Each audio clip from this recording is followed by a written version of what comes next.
மேலும் இங்க இருக்கிற நிர்வாகிகள்லாம் நீங்க பார்த்திருப்பீங்க, பெரிய பணக்காரங்கள்லாம் இல்லைங்க, சாதாரண ஒரு குடும்பத்தை சேர்ந்தவங்க, சாதாரண கூலி தொழிலாளி தாங்க.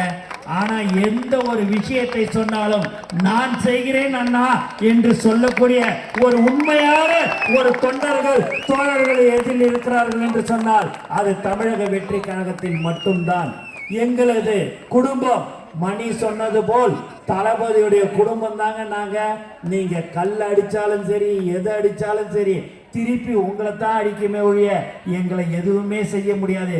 ஏன் என்று சொன்னால் எங்கள் குடும்பம் பெரிய குடும்பங்க. உலகம் ஃபுல்லா இருக்கிற ஒரு குடும்பம் எது என்று சொன்னால் அது தலைவர் தளபதியுடைய குடும்பம். அதுல உண்மையான விசுவாசிகள், உண்மையான தோழர்கள், உண்மையான தொண்டர்கள் இருக்கிற ஒரு கட்சி தமிழக வெற்றி கழகம். அது மட்டும் இல்லாம நாளைக்கு பல்வேறு இடங்கள்ல பாலமுருகன் அவர்கள் விழாவை ஏற்பாடு செய்திருக்கிறார்கள்.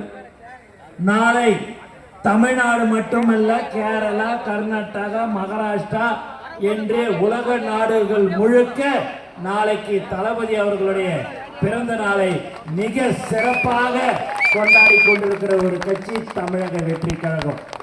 எங்களை அந்த அளவிற்கு ஒழுங்காக வழி நடத்தி கொண்டிருக்கிறார். அப்பேற்பட்ட ஒரு ஒப்பற்ற தலைவர்கள் தான் அவர்களுடன் நாங்கள் இணைந்து செயல்பட்டு கொண்டிருக்கிறோம். மணிய ரமேஷும் மிக சிறப்பாக எல்லாத்தையும் உங்களுக்கு விலாவரியாக சொன்னார்கள். என்ன நடக்கிறது இன்று நீங்கள் பார்த்தீர்கள் என்று சொன்னால், தூய்மை பணியாளர்கள் 300 பேருக்கு டோக்கன் கொடுத்து அவங்களுக்கு நலத்திட்ட உதவிக்கு நம்ம சொல்லியிருந்தோம்.